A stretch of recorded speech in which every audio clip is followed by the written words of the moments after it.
A wolf soulmate romance written by Clara Nightshade. Prologue. The first time I transformed, it wasn't because of rage. It was because of her. I didn't know her name then, only the sound of her breath breaking in fear, the scent of blood in the alley, and the way the moon burned down like it wanted to devour me whole.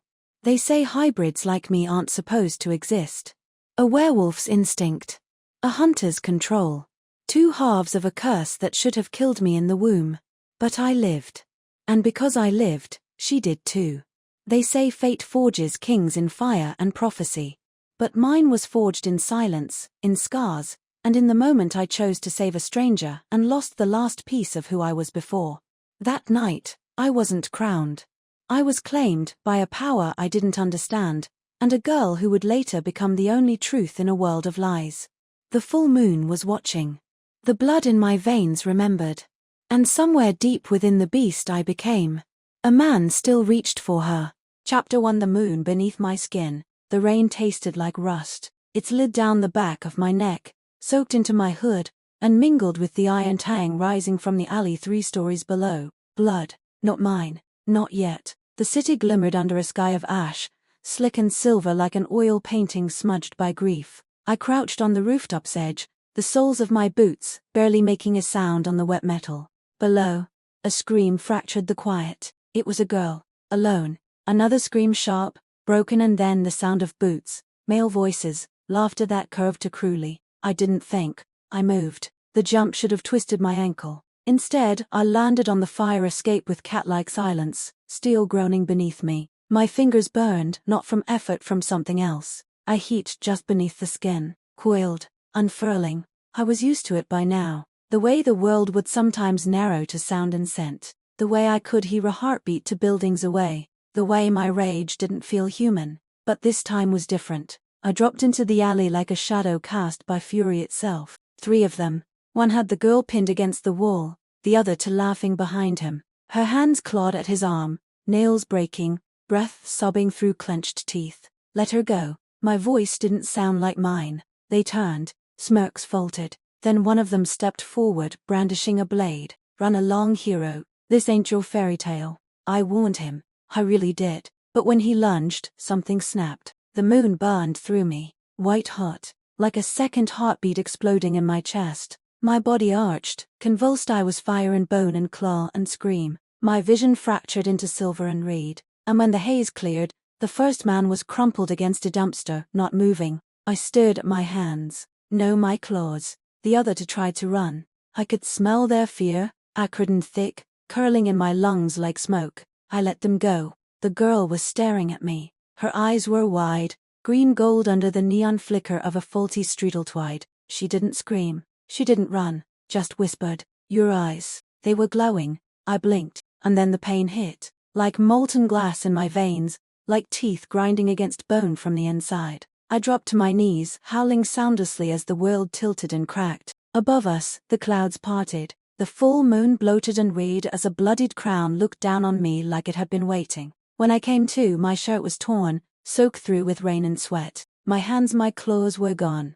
Only trembling fingers remained. The alley was empty, save for her. She was sitting on a crate, knees tucked to her chest, arms wrapped tight around them like she might come undone. She was shivering but still here, still watching me. You should have run, I croaked. You saved me, she said, voice quiet. That's not the kind of thing I run from. I didn't have an answer for that. My head throbbed. The world was too sharp, too loud. I stood slowly, using the wall for support. You're bleeding. I looked down. A gash across my ribs, shallow but raw. I hadn't even felt it. The girl, no, the woman was already moving, pulling a handkerchief from her coat pocket. She didn't wait for permission. Just knelt and pressed the cloth gently against the wound. Her hands were small, warm. I don't even know your name, I muttered. She gave me a ghost of a smile. Evelyn Hart. Lucian, I almost said, but something held me back. Names had power, especially mine. Thank you, I said instead, for not screaming. Evelyn tilted her head. I've seen monsters before. You're not one of them. I laughed, bitter and soft. You don't know what I am. I know what you did. The silence that followed wasn't awkward, it was almost peaceful. The rain had thinned to a mist. Somewhere, a siren wailed like a distant wolf. She helped me to my feet. You live nearby, I asked. She nodded. A few blocks east, above a flower shop. Figures. Can I walk you there? I think I should be walking you actually. I couldn't help it, I smiled. A real one. Small, tired, but real. We moved slowly through the backstreets. Every few steps, I had to steady myself. Whatever had awakened inside me hadn't gone quiet. It was lurking beneath the surface, claws curled, breath hot, waiting. I've never seen anything like that, Evelyn said after a while. What are you? The truth tasted bitter on my tongue. I'd hidden for so long, even from myself. I don't know, I said honestly. Something between a man and a monster. She stopped, turned to face me. Her expression was unreadable. Maybe you're something more. The way she said it, not as a question, but a truth, made something shift in me. No one had ever looked at me like that, like I was something worth believing in. We reached her building, a narrow stone thing tucked between a bakery and a boarded-up bookstore. She paused at the door, fingers on the handle. If you need help, she said, I'm here. I'm not good at people, I admitted. I'm not asking you to be, Evelyn replied. I'm just saying sometimes monsters save people too. She slipped inside. I stood there for a long time, let the mist settle into my skin, let the moonlight wrap around me like a question I hadn't dared to ask. Then I turned, shoved my hands deep in my coat pockets, and walked back into the dark, not as a boy running from a curse, but as something ancient. Awakening. Chapter to the Wolf and the Seer. I followed the highway until the lights thinned into fog, then veered off into the wild. The forest greeted me like an old wound, half healed, still aching. Branches clawed at my coat, and the wind whispered my name with the kind of knowing only ghosts and gods possess. Lucian, Lucian, Lucian. The manor stood in the clearing like something half remembered from a fever dream, stone and ivy, windows dark as blind eyes. I'd called it home for 21 years, but it never stopped feeling like a place someone else had designed for me, like a cage dressed in memory. I pushed open the front door. He was already waiting. Gideon Thorne stood in the foyer shadows, arms crossed, lips curved into that crooked grin he wore when the world went sideways, which was often. You're late, he said. I kicked the door shut behind me. Someone tried to mug a girl. I transformed. First time. Full claws, glowing eyes. Might have crushed a guy against a dumpster. Pretty normal night, really. He didn't blink. And the girl? Safe. Saw everything. Didn't scream. Gideon studied me in silence, those golden brown eyes too sharp for comfort. His hair was wild as ever, streaks of silver threading through black. A seer's mane for a man who'd laughed in the face of fate one too many times. The moon sang to you, didn't it? He said quietly. I collapsed onto the velvet bench by the staircase. It didn't just sing, it screamed. He approached, coat fluttering like the edges of a secret. Did you feel the cool in your blood? The pull of the beast? The hum of divine contradiction? You mean the part where I thought I was going to die, melt, and explode all at once? Very poetic. He chuckled, then crouched before me. Lucian, listen. You've crossed the threshold now. The awakening doesn't come without consequence. I figured. You gonna tell me what I am now? He didn't answer immediately. Instead, he pulled a necklace from beneath his shirt, a black crystal pendant glowing faintly red. You're the future that shouldn't exist. The prophecy incarnate. The bloodline nightmare and the dream of salvation. Thanks, I muttered. That clears up everything. Gideon reached into his coat and pulled out an old, leather-bound tome. It smelled of cedar and cold nights. The Lycan prophecy, he said, written in the age when moonlight still bent the knee to gods. The cover was scarred by time, its tight and silver rune. I touched it, and something inside me moved. I thought that was just a myth. No, Lucian, you were the myth. I stared at the book like it might bite. Gideon flipped it open, turning to a page marked with blood-threaded ribbon. A sketch filled the parchment, a man with silver hair and wolf's eyes, standing beneath a blood moon. Two worlds cracked behind him, one clawed by beasts, one glowing with divine sidles. The hybrid, Gideon murmured, born of hunter and beastkin, marked on his 24th year by the cursed moon, destined to break the cycle or drown in it. And let me guess, I said, that's supposed to be me. He looked up, face suddenly serious. It's always been you. I rubbed the back of my neck. The skin there still felt feverish, tinged with a fire that refused to cool. My mother, I said quietly. She was the hunter. He nodded. Sanctified inquisitor from the Sanctuary Isles. Brilliant. Feared. Fell in love with the last Alpha King's son, your father. And they died because of it. Assassinated, he corrected. by those who believed a hybrid child would collapse the balance. Well, they were right. He closed the book. Lucian, the prophecy is more than a riddle. It's a map. The Deathbringers have already begun to stir. If we don't prepare, their darkness will consume both worlds. I leaned back, closed my eyes. Images burned behind my lids, Evelyn's face, her words, the blood on my hands, the moon like an open eye watching everything. Gideon, I asked softly, what if I don't want this? The wooer, the crown. His hand rested on my shoulder. Then you're more fit to wear it than most. A silence stretched between us, heavy, not with dread but with choice. I broke it. You mentioned consequences. He straightened. The transformation during your awakening wasn't natural. Not fully. The curse of the moon only affects pure-blood werewolves. You're something else, which means something else is waiting. I frowned. Waiting for what? For you to choose which side of you lives. Later that night, I stood beneath the twisted ash tree outside the manor, the moon framed in its bare fingers. My hands itched. My blood hummed like a forge. I thought of Evelyn, the quiet bravery in her voice, the way she didn't flinch. The beast in me had awakened to protect her. What did that say about who I was? My phone buzzed in my pocket. Unknown number. I hesitated then answered. Lucian. Her voice was soft, unsure. Evelyn, I wasn't sure you'd pick up. I wasn't sure you'd call. A pause. Then I had nightmares. About the alley. About you. I just wanted to hear your voice. Make sure you're real. I looked up at the moon again. I'm real, I said, even if I don't feel like it. She laughed, quiet and breathless. Good. Because I think you're the first real thing I've seen in a long time. We didn't speak after that. Just listened to each other breathe across the static. And somehow that felt more intimate than anything words could hold. Chapter 3 Elias Stormwitch. They said Elias Stormwitch died 10 winters ago. They said he fell during the siege of Bloodgate, crushed beneath a collapsing cathedral as divine light turned to ash. They said his loom blade shattered.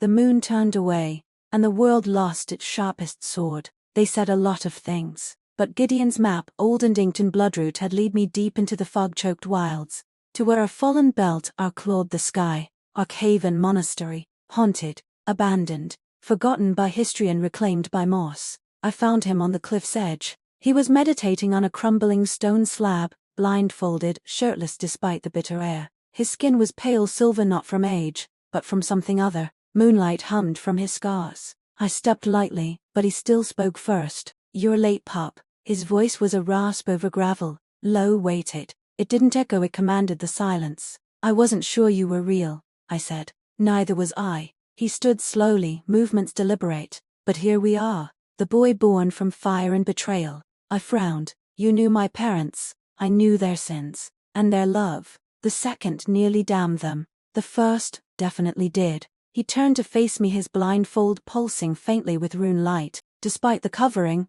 I felt him seeing me, now measuring me. You carry it, Elias said. The fracture, the hull behind the heartbeat, the spark of divinity and damnation. I shifted uncomfortably. Do you always talk like a prophecy pewed in your mouth? His lips twitched. Good. You've got a tongue. Let's see if you have spine. And just like that he moved. 1 second, still as stone. The next he was inches from me, palm splayed across my chest, and I flew back, slammed into a pillar hard enough to crack the stone. I groaned. Okay, so this is how you greet people. This is how I test legends. The training didn't wait. Elias moved like moonlight over broken water, swift, silent, sharp. Every strike he dealt told a story of battle, of discipline, of wrath caged in wisdom. I fought like someone used to winning on instinct. He fought like someone who didn't need to try. Faster, he barked. You're hesitating. I'm processing. You're dying. He caught my elbow, twisted, swept my legs. I hit the dirt again, tasting moss and failure.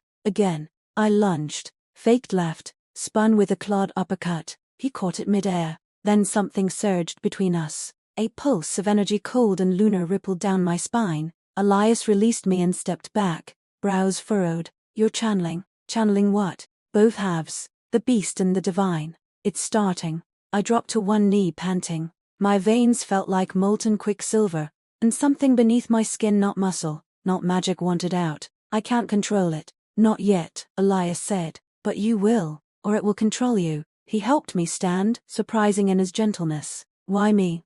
I asked. White rain me.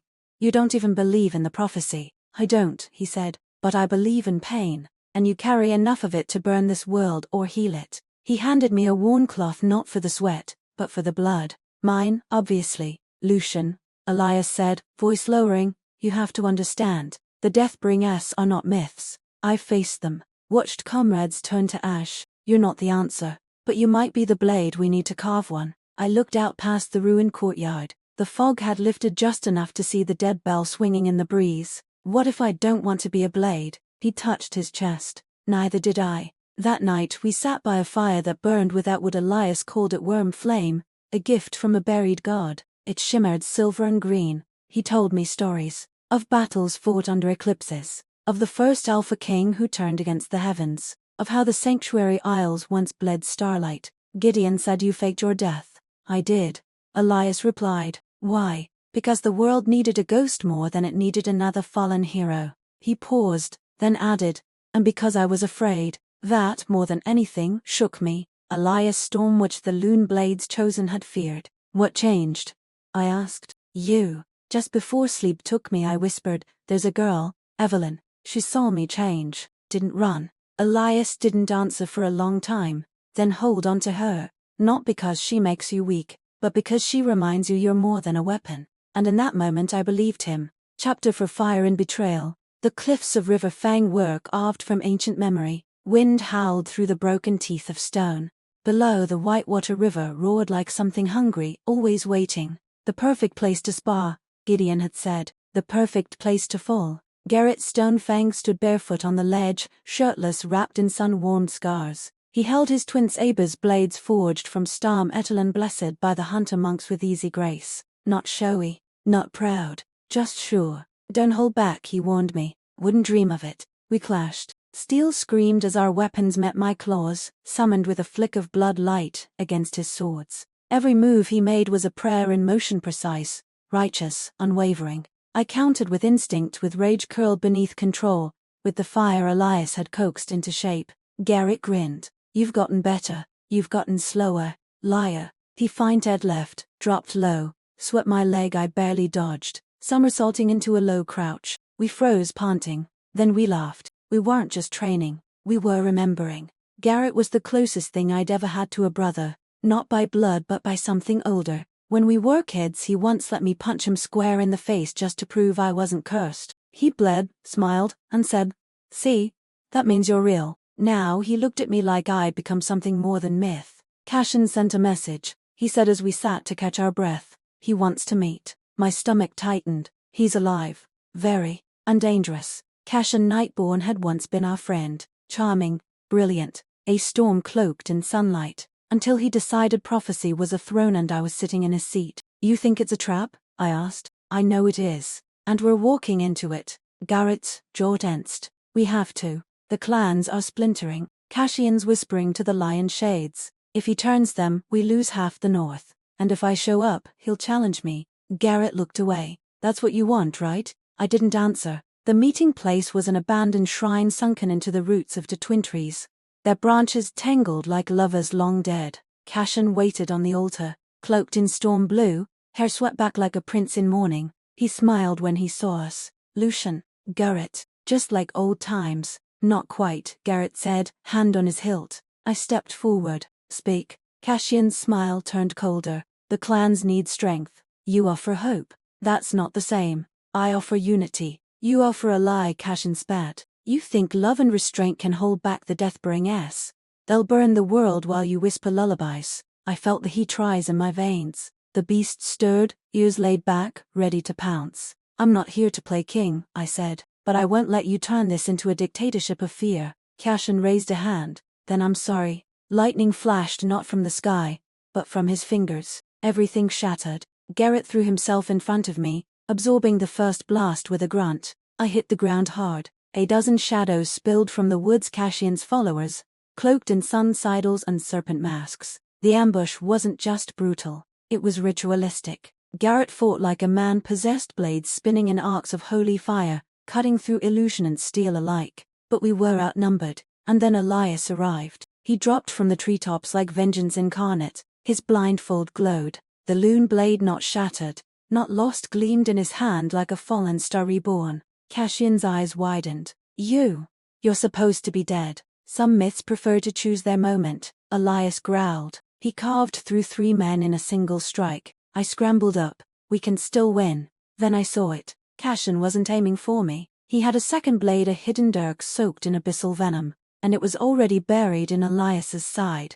"No," I roared, but it was too late. Elias dropped to one knee, eyes flaring once and then dimming. He turned toward me, blood on his lips. "This is your moment, Lucian," he whispered. "Not mine." The loon blade slid from his hand. Cashin vanished in a storm cloud. The shrine burned behind us as I cradled Elias's body. Garrett stood at my side, silent, hollowed. I held the loon blade in shaking hands. Its weight was unbearable, but I stood anyway. And the moon above us, blood red, once more sang like a war drum. Chapter 5, Rise of the Alpha King. They called me to the stones 3 nights after Elias fell. Word had spread like wildfire, laced with prophecy: the seer slain, the loon blade reclaimed, the hybrid risen. The beastkin clans came in droves, sky-born gliders cloaked in snow feathers, Fank laws wrapped in bone and blood, Sun-Fang warriors with thunder fists. Even the elusive viper soul and mire fox sent emissaries with coiling eyes and forked tongues.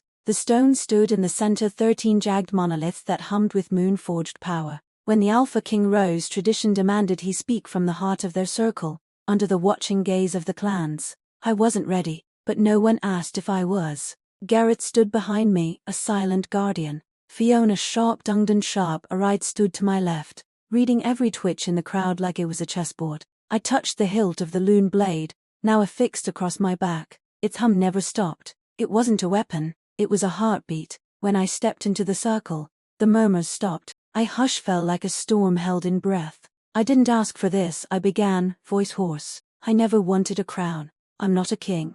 A growl rippled from the lion shade delegation, proud, golden warriors with eyes like molten judgment. I lifted my chin. "But I am a hybrid. I am the prophecy made flesh. And last week, I watched a good man die because of betrayal." The stones echoed the word betrayal like it knew the taste of blood. "I'm not here to rule you with fear. I'm here to end this cycle. To unite us not through brute force, but through will." Someone shouted, "Words are cheap." I bared my fangs. "Then let my scars speak." I ripped open my tunic, revealing the healing wound across my ribs, still veined with silver fire. Cashin tried to win me. He failed, and I will hunt him to the ends of the earth to make sure he never divides us again. Silence. Then a rumble, low, growing until I realized it wasn't from the crowd. It was the stones. They glowed, moonlight bleeding from ancient cracks. The loon blade surged with blue fire. Fiona gasped. "Lucian, they're answering you." The eldest of the Skyborn stepped forward, cloak trailing frost. "You are no king, yet,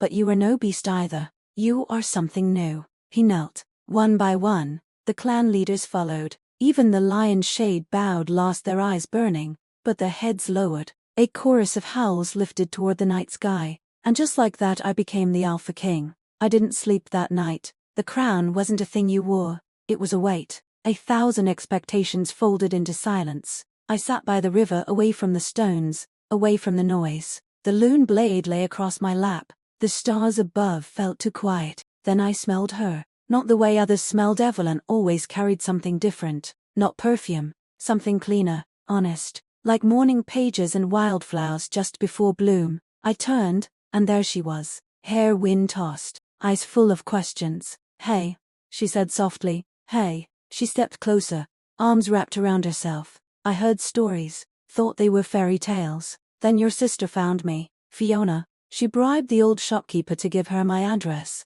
I chuckled. "That sounds like her." Evelyn's eyes dropped to the blade in my lap. "So it's true. You're a king now." I looked down. "In name." She sat beside me, not touching, just there. "I didn't know how to reach you," she whispered. "After that night I thought maybe I imagined it. You, the way you looked at me. You didn't imagine it." Silence stretched between us. Not awkward, just full. "I broke it. I lost someone. A mentor. He died protecting me. I'm sorry. I keep thinking maybe I wasn't worth it." She looked at me sharply. "Don't say that. I'm serious, Evelyn. Every time someone gets close they bleed. I'm not safe." "Then don't be safe," she said, voice trembling. "Just be real." I turned to her. "You don't understand what I am. Try me." So I told her about the prophecy, the Deathbringers, the clans, the cursed blood. The war that would come whether I wanted it or not. She listened, didn't flinch. When I was done, she reached for my hand. Lucian, you are not your blood. You are your choices. I stared at her hands, hers small and warm, mine cold, used and shaking, and something settled in me. Not peace, but resolve. I need you here, I said. I don't know what's coming, but I want you beside me. She leaned her head on my shoulder. Then I'm not going anywhere. And beneath the moon, for the first time in days, I let myself breathe. Not as a king, not as a hybrid, but as a man who had something, someone worth fighting for. Chapter 6. Deathbringers at the gate. They came with the mist. Not like fog, not like something dead had exhaled into the world and decided never to inhale again. I stood atop the southern watchtower, the loon blade humming across my back, as the morning turned to ash. Scouts had fled the marshes, screaming of things that walked without breath, of black bells tolling from the earth. Now we saw them. Deathbringers, hollow-eyed, armor fused to bone, cloaks stitched from silence and shadow. They moved in perfect unison, as if read by a single malignant will. Garrett appeared at my side, armored and divine light cloaked. Tira Iri precise, he muttered, but too many. They're probing, I said, trying to see how we respond. He pointed toward the tree line. There, that rider, Sunslayer class. That's a commander. I narrowed my eyes. The rider wore no helmet. His face was half burned, jawbone exposed, lips pulled into a permanent grin. The axe strapped to his back crackled with fire not of this world. I descended the tower without waiting for permission. The clans were ready, or as ready as a fractured army could be. Fenklaws growled in their iron-stitched armor. Skyborn archers strung windglass bows. Even the secretive viper soul emerged from their trenches, bearing mist blades coated in dual-phase venom. For Minter triads, Fiona barked from a makeshift command perch. We fight as one. I strode to the front line. The Sunslayer saw me and smiled. He raised a bell. It rang without sound, and the Deathbringers charged. We met them like storm meets flame. I unsheathed the loon blade with a howl that cracked the morning. It answered. Moonlight erupted down its edge, blue, cold, beautiful, and when I swung, it sang.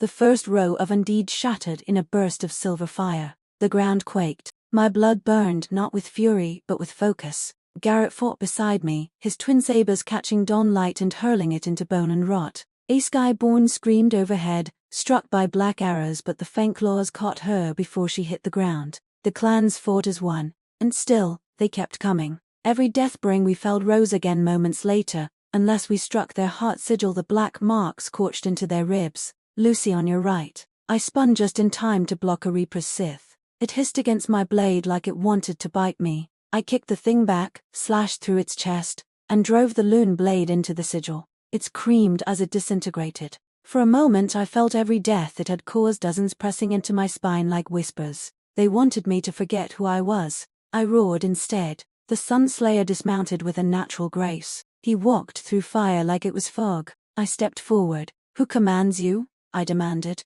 He tilted his head. We have no king, only hunger. You were scented with prophecy. You will do nicely. He charged. Our blades met with the force of thunder. He was fast for something dead. Each strike of his axe burned the air. I countered with star-lance slashes, focused bursts of light magic, but his armor absorbed them. He laughed as we fought. You bleed mortal, but your eyes, they are moonlit. Which god made you? None?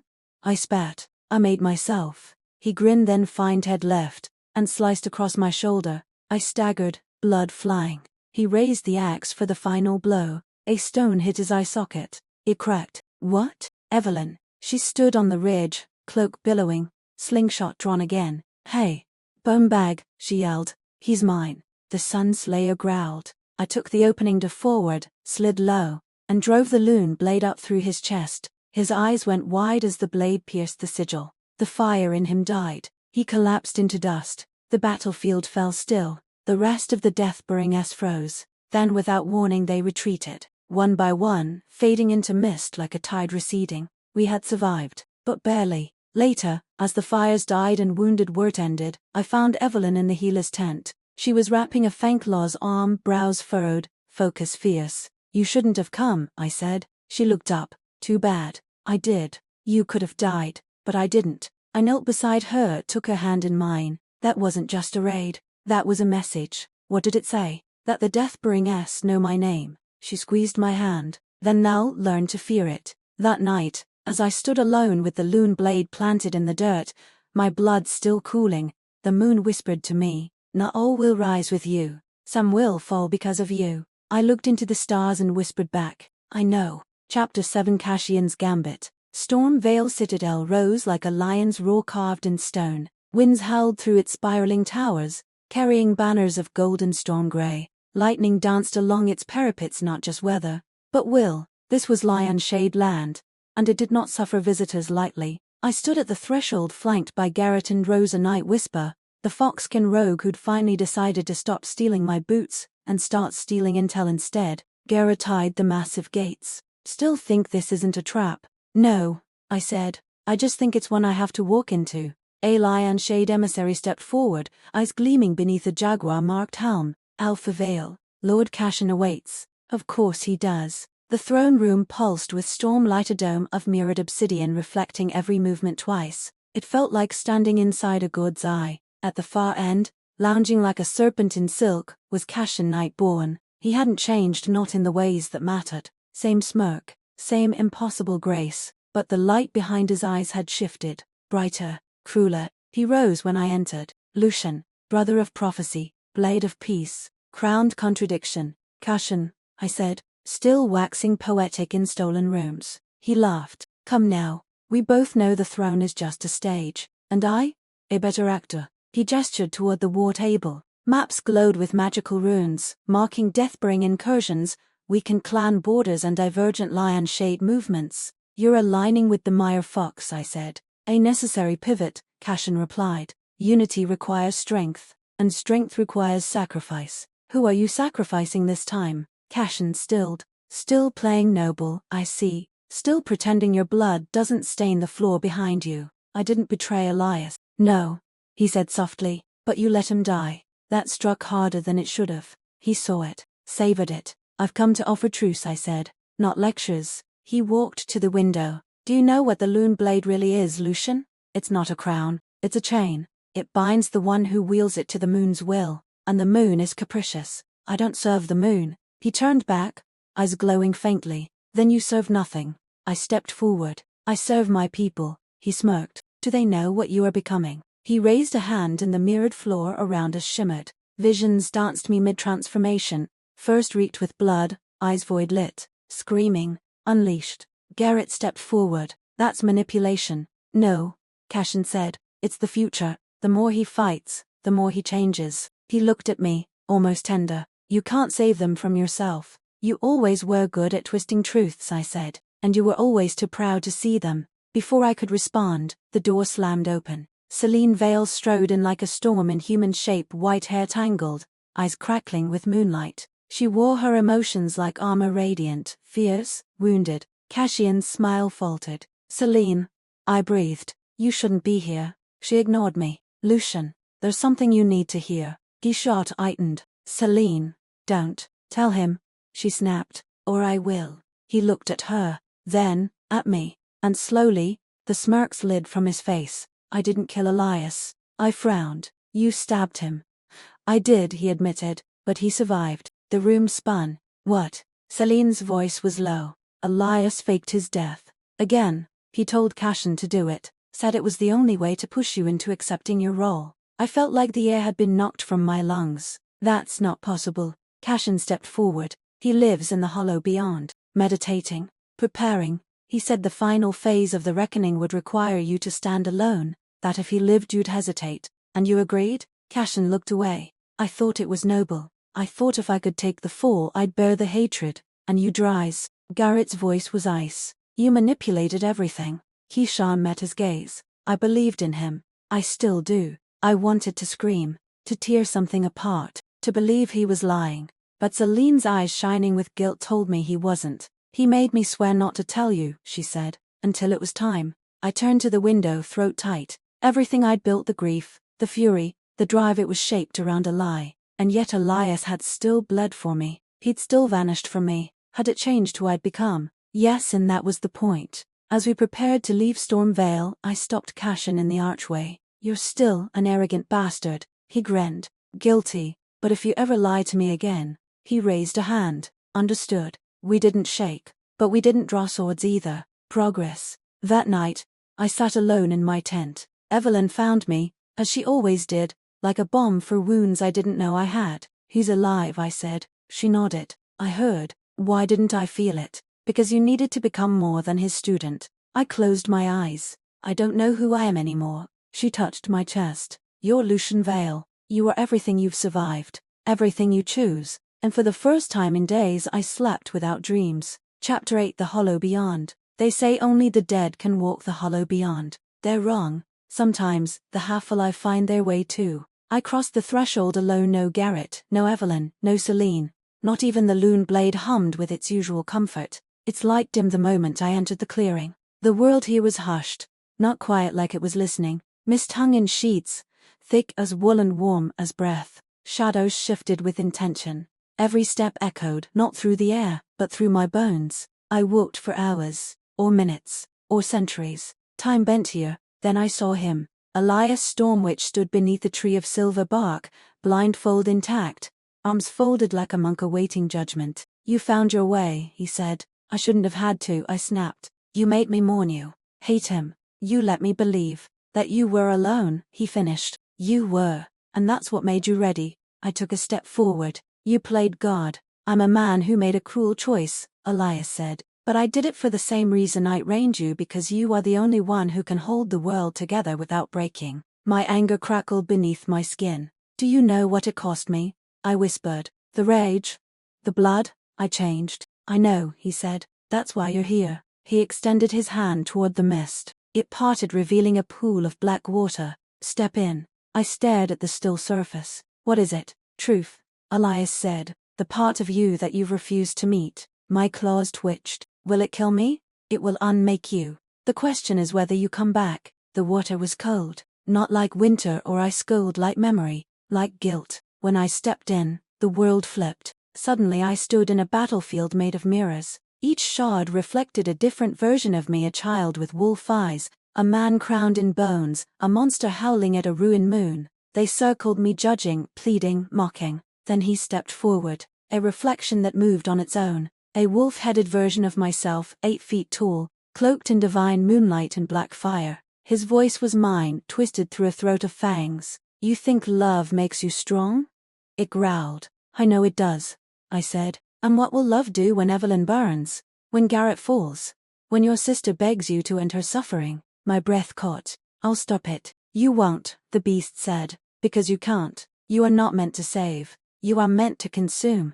I lunged. We fought. Claws against claws, light against shadow. The beast was faster, stronger, but I had memory. Every face I'd protected, every sacrifice, every wound that taught me how to survive. I let it take me to the ground, then I looked into its golden eyes and whispered, I see you. It froze. I'm not denying you, I said. You're my rage, my pain, my power, but you are not all of me. And then I did something it didn't expect. I embraced it. The battlefield shattered. The beast screamed and then quieted and then became light. I emerged from the pool gasping, soaked, shaking. Elias stood waiting. You accepted it, he said. I became it, I whispered. But I didn't lose myself. He nodded. Then you're ready. The loon blade pulsed behind me, brighter than ever, a reflection of a whole soul. Back in the waking world, I stepped out of the hollow and into moonlight. Garrett waited. So did Evelyn. She saw something in my eyes and stepped forward slowly. Lucian,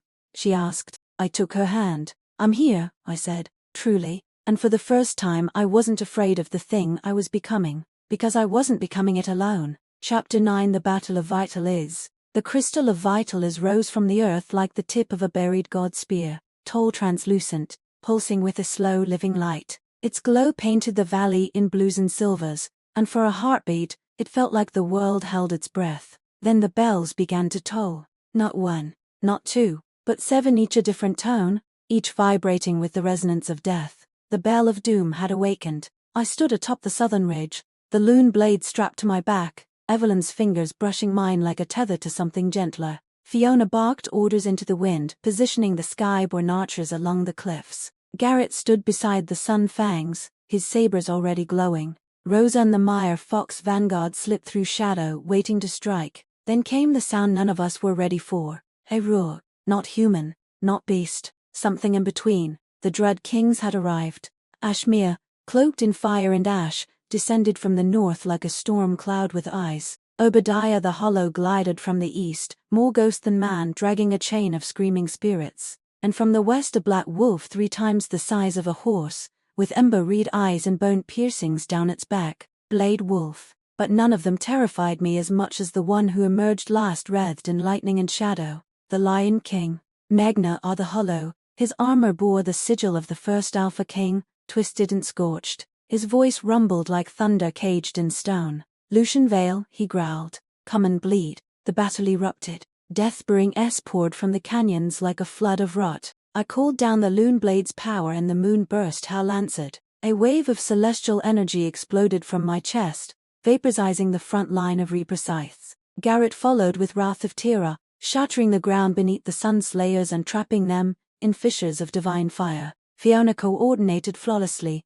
turning each clan into a blade in a larger dance. But the Dread Kings were something else. Ashmere set the sky ablaze, forcing the Skyborn to retreat. Obadiah's chain wrapped around Sunfang's shoulders, sapping strength with every scream. Rosa nearly fell, and only a last-second illusion saved her. Then Blade Wolf found me. We clashed in the heart of the field, claw against claw, fang against blade. He was fast, wild, ferocious, but I was focused. I ducked under his slash, leapt onto his back, and drove the Loon Blade into his spine. He collapsed, howling once, then went still. The moment I turned, Magnar was there. Magnar towered over me, his lion mane matted with war and time. He gripped a greatsword made from the fused fangs of fallen Alphas. I offered peace once, he said, voice echoing through the valley. You refused it. You offered a cage, I spat. I'm breaking them. He lunged. Our blades clashed with force that split the air. Each strike was a statement, his power was dominion.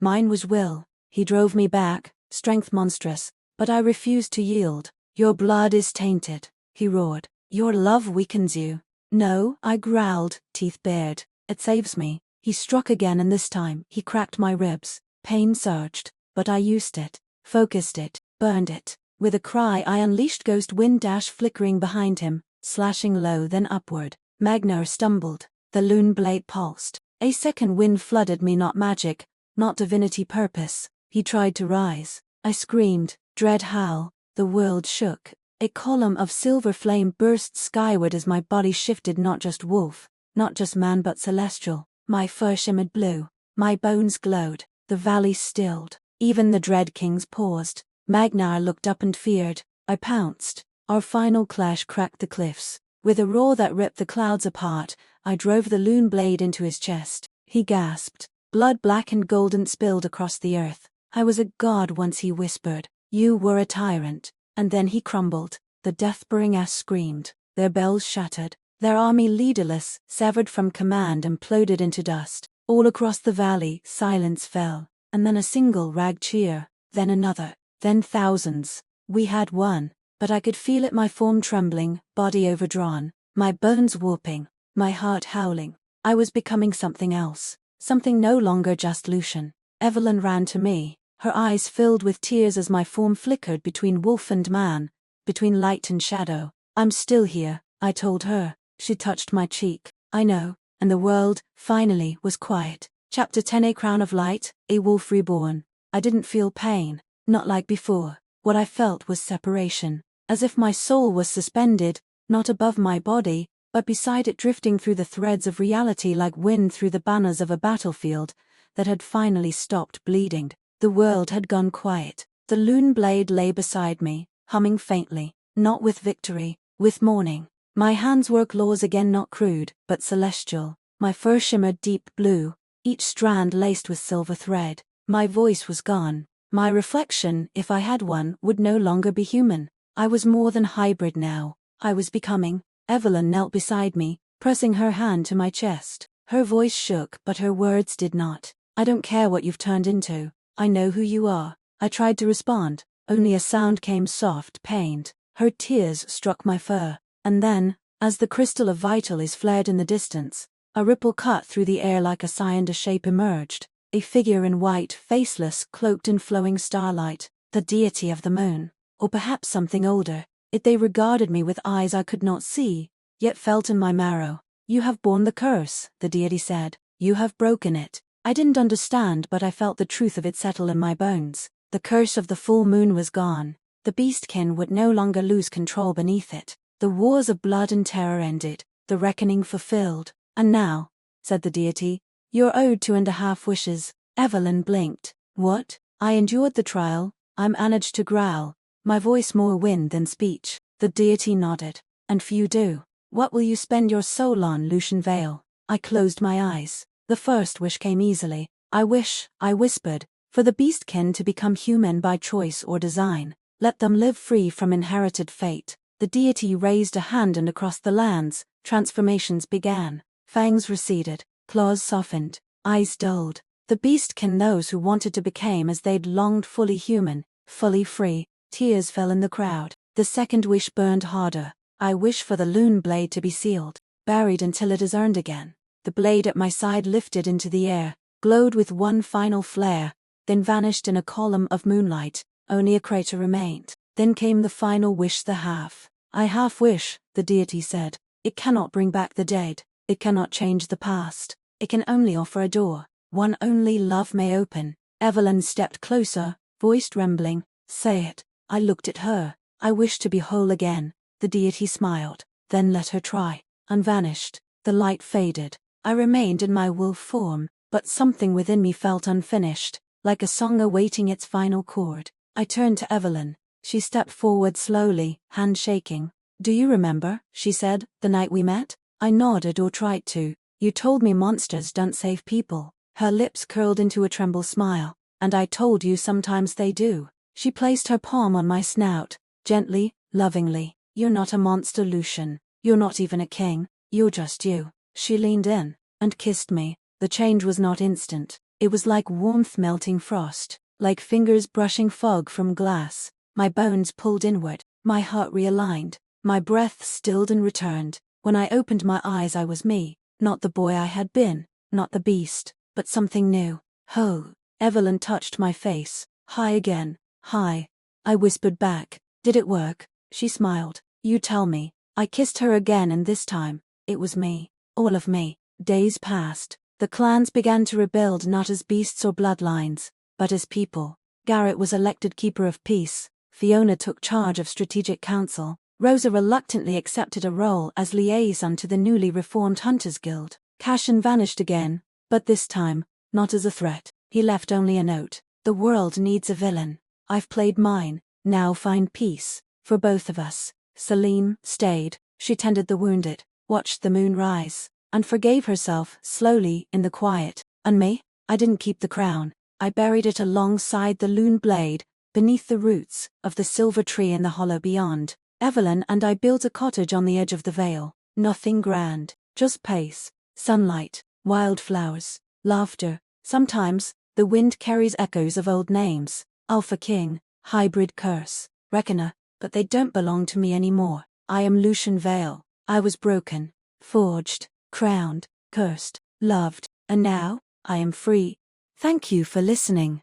If this story touched your heart, give it a like and subscribe for more beautiful tales.